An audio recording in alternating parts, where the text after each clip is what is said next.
Hello, Leo, Sun, Moon, Rising, and Venus Signs. Kamusta kayo? Sana po yun nasa mabuti kayong kalagayan. Welcome back po sa Star Tarot. Kung bago kayo dito, welcome din kayo. Thank you sa inyong support.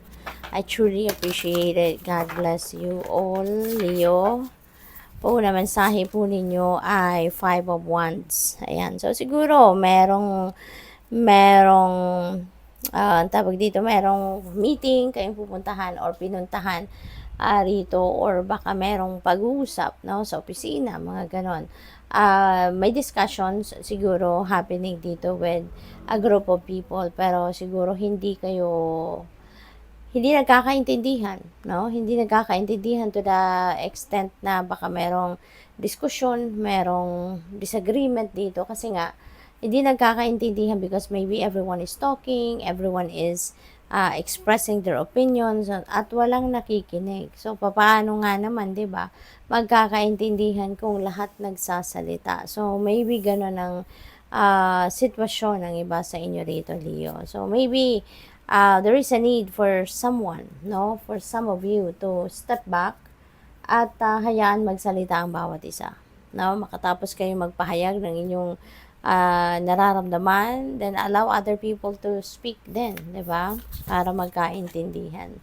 We have the Empress. Ang iba sa inyo siguro dito, no, since the Empress is a mother archetype, maybe ang iba sa inyo dito is bearing a child, baka buntis ang iba, or baka nanganak na, meron ng baby. So, maybe, bagong panganak ang iba sa inyo. Kung hindi man gano'n ang inyong sitwasyon, baka yung person ninyo, or baka someone close to your heart, someone close to you, maaaring kamag-anak ninyo, kaibigan, no, ang merong ganon. What else? We have Six of Pentacles. Ayan. So, there is a generosity energy sa Six of Pentacles, no? Energy. Kung dati, siguro, kayo yung merong natulungan, you've done something good, no, sa ibang tao, you've helped other people in the past, maaring sa ngayon na kayo nangangailangan naman ng tulong, in any form, meron din dadating, no?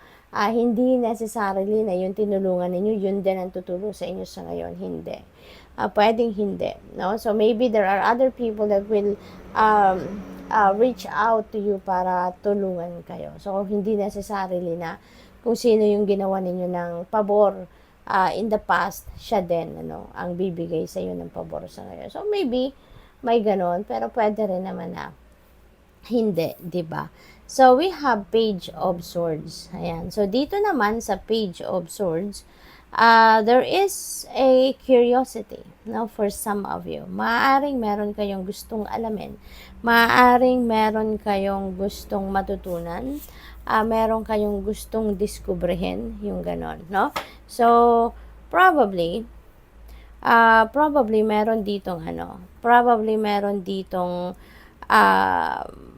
isang bagay na maaaring gusto ninyong alamin because maybe that is going to help you decide or make a decision, no? Or maaaring yung balitang ito yung makakatulong sa inyo para magkaroon ng clarity of thought kayo, no? So, pwedeng ganon ang ganap. So, it's either nagre-research kayo or magre-research kayo on your own para makuha ninyo yung clarity na to or ang impormasyon na to, or baka merong mga taong maghahatid sa inyo ng impormasyon na ito. What else? We have Five of Pentacles. So, nothing is ever as hopeless as it seems. Okay? So, ang iba sa inyo dito siguro, Leo, feeling abandoned, feeling mag-isa, feeling wala kayong kasangga. Maaring ganon. So, whatever it is that you need right now, no, rest assured na meron at meron tutulong sa'yo. Meron tayong Six of Pentacles. So, that help, kung ano man ang kailangan ninyong matanggap sa ngayon, or kung ano man ang kailangan ninyo sa ngayon, whether that is pera, advice, or emotional support from other people, whatever that is that you need right now, that will be met. Okay? Kaya, wag kayong mawala ng pag-asa. Just hope for the best possible outcome. Okay? What else? We have the Magician. Wow. Napakaganda nito. Kasi you have everything that you need. No? All the resources, situations and maybe people that you may need para matulungan ka sa ngayon sa inyong sitwasyon na ma-carry out ninyo kung ano man ang goals ninyo, ma-carry out ninyo kung ano man yung mga pinapangarap ninyo. Nandiyan na, yung parang inalign na ng Divine Universe sa inyo, no? Kaya, kung dati nagpapatumpik-tumpik pa kayo, kung dati kayo ay kung kayo ay nagdadalawang isip pa, sa ngayon, hindi nyo na yan gagawin. Kasi nakikita ninyo na, you are going to recognize that whatever it is that you need, nandiyan na sa paligid ninyo. Kaya magte-take action na kayo. So, we have the cozy witch. Ayan. So, this is a new beginning energy. Kaya meron kayong sisimulan dito. No, you are going to take chances on the opportunities na meron kayo sa ngayon to start fresh. So ngayon talaga malakas na ang inyong loob, no, na mag-take action na make things happen. Hindi niyo na to hahayaan na hanggang pangarap na lang ang mga iniisip ninyo or hanggang sa isip nyo na lang yung mga ideas ninyo. Sa ngayon, you are recognizing the opportunities out there, no? Kaya you are going to take advantage of them. We have 8 of Pentacles. Ayan. So, maybe related dito sa trabaho or bagong career path, no?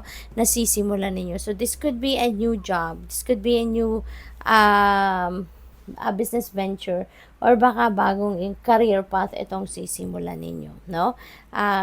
Kaya siguro itong mga nire-research niyo, inaalam niyo or baka inaaral niyo, that could be in preparation dito sa new beginning na to. So siguro naghanda talaga kayo, pinag-aaralan ninyo kasi gusto ninyo talagang magbago, no, ng career path. So maaaring yun ang inaaral ninyo. So good luck po. Thank you for watching. Love and light. Namaste.